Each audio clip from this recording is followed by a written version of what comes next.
Victor, your take on the possible reset between Prime Minister Modi and President Xi and between India and China and Tianjin on the sidelines of the SCO summit. Thank you very much for having me. First of all, congratulations to India for achieving 7.8% GDP growth. This is truly a spectacular growth rate. It outpaces anyone else. And it also strongly indicates that the Indian economy is not dead economy. And whoever who calls the Indian economy dead economy probably is completely out of touch with the reality. Secondly, China and all of us are warmly welcome His Excellency Prime Minister Modi to come to China to attend the SCO summit in Tianjin, which is just a couple 100 kilometers away from Beijing. And I think his presence will really boost the prospect that the SCO members can really gather together to talk about all the issues that mankind is faced with. The fact that Prime Minister Modi is not staying behind, as President Putin will do, to attend the September the 3rd celebration in Beijing is a little bit pity, but nothing in life is perfect. Now, the other thing is that with or without the United States, China and India need to reset their relations. After all, we are the superpopulations, meaning both of us, each of us has a population more than 1 billion. We have a population 1.4 billion for each. That means China and India, being the only two superpopulations in the world, have tremendous amount of responsibility for our own people, for each other, and for mankind as a whole. We need to do the right thing. We need to overcome the territorial disputes between us, and we need to engage with each other as equals, rather than, for example, dismissing each other, as President Trump has demonstrated fully that he dismissed India as a great nation. He wants to write off India as if India is not consequential. No, India is consequential. India is impactful, as China is. And I hope we will be held with great respect by all the countries in the world. And the fact that the United States under Trump is not doing the right thing, dealing with India, is really a shame. I'm ashamed to see that India will be dealt with, manhandled like this by the President of the United States. That gives us more incentive to engage with each other as equals, to talk with each other, size up with each other, and whatever differences there are, which may be plenty between China and India, we need to deal with them head along. We do not need to pretend that they do not exist, but we cannot be hijacked by the territorial disputes. Allow me to make one very important point. China-Indian relations is not one-dimensional. There are multiple dimensions. The fact that the territorial dispute is a poison in our relations doesn't mean that the overall relations between China and India should be poisoned by this territorial dispute. We have enough wisdom and courage and vision to transcend this territorial dispute between us, and we want to do the right thing for ourselves and for mankind. And we want to demonstrate to President Trump of the United States that China and India can overcome all the odds and hold each other's hand, move in the same direction, despite of all these challenges and difficulties. Yeah. You know, the thing is, I'll go to Tatiana now, because, you know, China is one of, it's the world's largest importer of Russian oil, right? It doesn't face 50% tariffs. See, because Trump is a bully, right? Whether you like it or not, David, Richie, Trump is a bully, right? You know it, I know it. You may not want to say it on Indian television, but he's a bully. And he is a bully. Okay, but I'm going to Tatiana. He's a bully. Okay. Yeah, but he doesn't have the courage to slap 50% in China. No, 1 second. He doesn't have the courage. He lacks the courage. Come on, Trump, David, hang on, David. does not mind if he's It's okay. It's okay, David. It's okay. My question is to Tatiana. Okay? Don't get irritated. My question is to Tatiana. See, the thing is, I mean, like Putin doesn't mind if he's a strongman. Yeah, it's okay. Now, the question is, Tatiana, they're going after Russian oil refineries. Now, I'm reading reports, and I wanted to get your view on this, because you're sitting there. They're targeting Russian oil refineries. It's clear they don't like they don't like it. They don't like the fact that China is buying Russian oil. They don't like the fact that India is buying Russian oil. And that's why they're going after Russian oil refineries. I'm reading reports that in the last 2 days, there are different numbers. I'd like to get a realistic perspective from you. Some reports saying 5% of oil refineries or oil refineries supplying up to 5% have been hit. Some numbers saying 17%. What's the real number and what's going on the ground? That's an interesting question that you pose because, you know, again, the reports that you're reading, there's a reason why it says reports. Yeah. Look, Mostly American. Let's step back for a second, okay? And I do believe that some of our American speakers will find the things that I say actually interesting. Look, first of all, I wouldn't agree that Donald Trump is a bully per se. He's a showman. And the show that he's been putting on, I think we've discussed this over and over again. You know, just as we cannot take everything that's being said by anybody within the American establishment completely at face value when it comes to the global good, the so-called global good, you know, because every American leader, as they should really, has been thinking about, number one, about their country, you know, so all the global good they talk about is usually American good. And we need to remember that. But also, you know, I think even by discussing and by indulging in this Trump bashing, it is extremely entertaining, but it is kind of pointless from, I think, the standpoint of the countries of the global South. Look, I mean, the SCO has grown immensely. We're talking about, well, we're hearing reports and we're talking about finally overcoming the demarcation dispute between India and China, which would an extremely significant development. We need to, if anything, thank Donald Trump for pushing them, you know, together, for making it possible. I think that, you know, as long as we're discussing the democratic side of things, you know, our Democratic speaker has said a lot about, oh, look, the Democrats wanted India to buy Russian oil. Of course they wanted somebody to buy Russian oil, because otherwise, with the sanctions, they would have crashed the oil market. And the first country that would have suffered was going to be the US. Europe is still suffering, you know. We're talking about GDP numbers here. Germany has been in negative numbers for, 2 years in a row now? Yeah. France is less than half a point.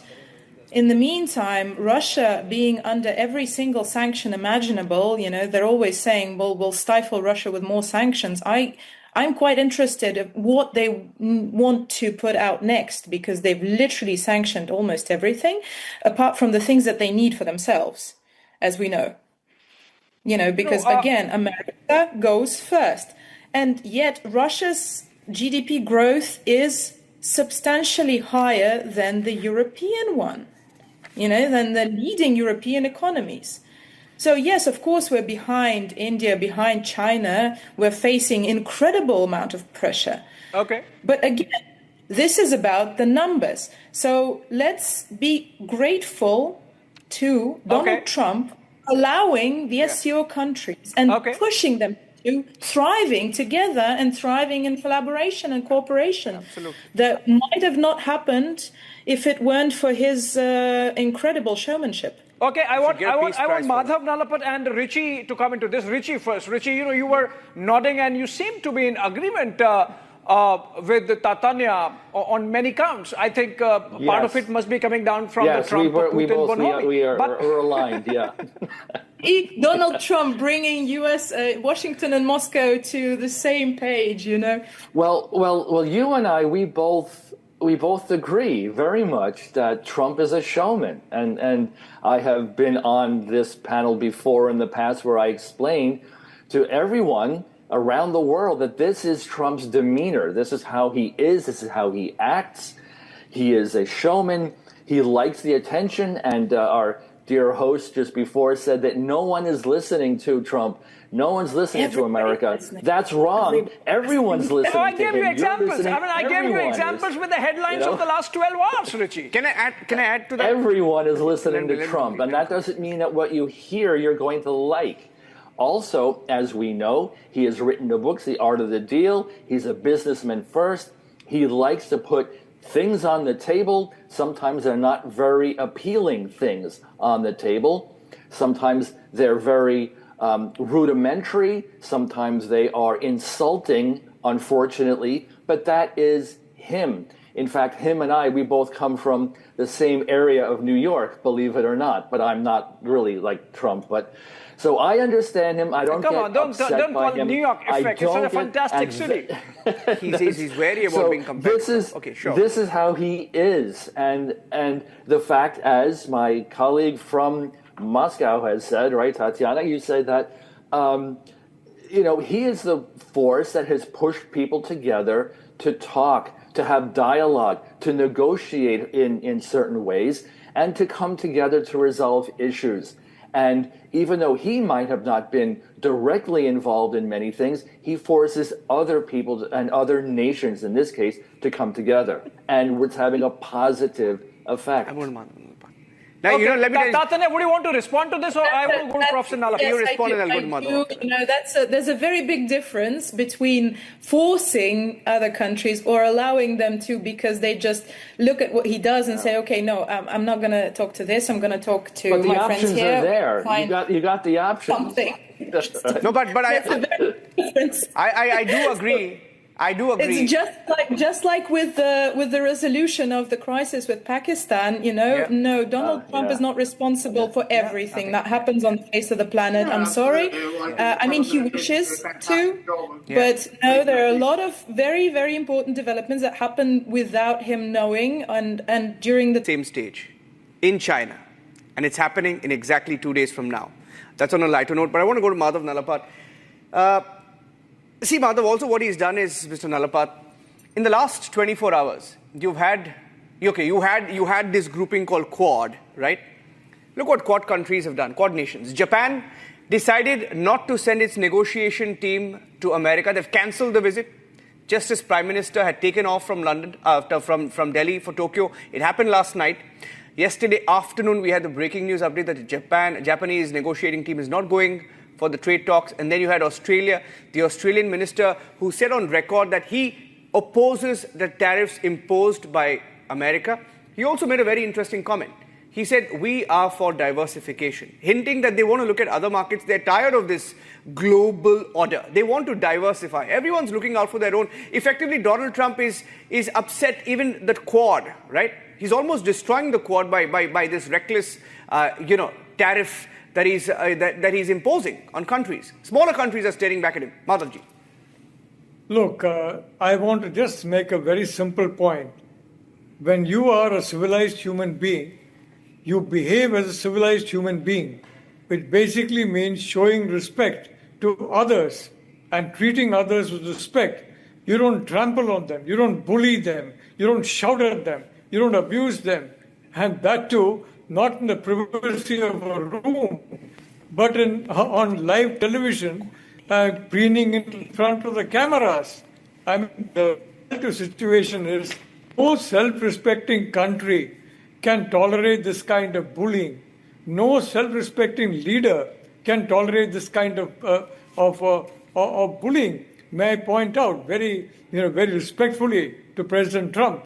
I mean, you were born in a billionaire's house. You only known wealth. Prime Minister Modi was born among the poorest of the poor. He comes from one of the most backward locations, and he made his way up by great hardship, immense hardship. That's a big difference between him and President Trump. President Trump doesn't understand how those who are not millionaires, billionaires or at least millionaires can live. Okay. Prime Minister Modi knows how the poorest of people live, and he empathizes with that. And that's what a good human being should be. Professor Nalapat. Not somebody who, I'm sorry, just listen. Please don't, interject the way President Trump does. Look, I read a book, when his years out of power, and if you go on Google, you'll find I've supported Trump from 2015 when he didn't even declare his candidacy. That's why the last 5 or 6 weeks, have really shocked me. And I read a book by his niece that the man has no empathy whatsoever. I'm forced to concede that. The way he talks about the global south, I don't want to even name it, David, but the first letter starts with S, and the last letter is with E, and we all know what he said. I mean, that's the kind of language that somebody who's fighting in some gutter will use, not the President of the United States. And you can't expect a self-respecting country like India. As I pointed out, we did not succumb when we were starving. We're not going to succumb now when we have surplus stocks. And I can tell you, US tech companies are not going to stay away because of President Trump. They have made it very clear they're going to continue in India because they're going to grow in India and they're going to develop in India. No one is listening to President Trump except the echo chamber around him, which basically relies on him for their care and feeding. Okay, Professor Nalapat, I was interjecting because I wanted a little different nuanced view also from you. But before that, I have to get in David. David, given the last 40 minutes of conversation that we have had, and we began with India's GDP numbers, you think that President Trump came really unprepared into the presidency so far as India is concerned? He really misread Prime Minister Modi despite his friendship, and he really misread India's resolve to really stare down. Sure. So, I think that President Modi and President Trump still have a great relationship, and it's ongoing. And, by the way, I'm a big fan of, India's administration now as well. I think most Americans are, especially in our party. Now, with that being said, we are dealing with some things that are transitory. So those has to do with trade mostly, and making America fair again. We had a similar arrangement with our friends, the Chinese, and that has bared some good fruits now. So there's been some concessions there. So, tariffs are not a bad thing, and either are closed borders. I mean, our friends in India do the exact same thing. So have we taken a page out of their playbook? Maybe we have. But here's what we're doing right now. How much time? Here's what we're doing right now. Hang on. Okay, I want to go to David. Quick last word. David, I have 40 seconds on the show. I just want to get Victor because he's barely spoken in this. Victor, we've bought over 1,000 tanks that are operational from Russia. Our S-400 defense system is the backbone of our, defense, right? Air defense system. We have over 200 Sukhois in our fleet. The BrahMos missile, jointly developed by India and Russia. Now, these are facts that America does not like. It irritates them, right? That we have had a long standing relationship with Russia. But interesting, going into this meeting, right, in China at the SCO summit, what are your takeaways? I'm giving you the last word, Victor. In 30 seconds, if you can summarize what you're looking forward to. Thank you very much. I see a much more expanded and enhanced SCO. And allow me to quote one distinguished Indian who told me that among all the countries in the world, Russia has never betrayed India. And the former Soviet Union never betrayed India. Therefore, for any country try to throw a wedge into Russian-Indian friendship is futile. They don't know what's going on between India and the former Soviet Union and today's Russia for decades. And I think with both Russia and India, as well as China, as important members of SCO, I'm pretty sure this year's SCO summit will be crowned with great success. And Prime Minister Modi will emerge as a victor because he is making peace with all the other members of SCO at the time when the United States is manhandling India, dismissing the Indian economic prospect, and showing disrespect for the people of India. Fantastic point to end with. I know, if I allow Abhishek to start talking about the number of times America has backstabbed India, he won't stop. He's done a thesis on that. But Abhishek, last word. No, equally China, Niranjan, I would say, let's not get very excited about China. Victor is my friend. I can tell him on his face that let's not get very excited about China either. But then this is a game of chess. And, everyone is guarding their own interest. Right. Just as America has right to be mega, India has right to be mega. And of course, she hosting all the world leaders. That's tomorrow and day after. We, of course, will keep you abreast and updated.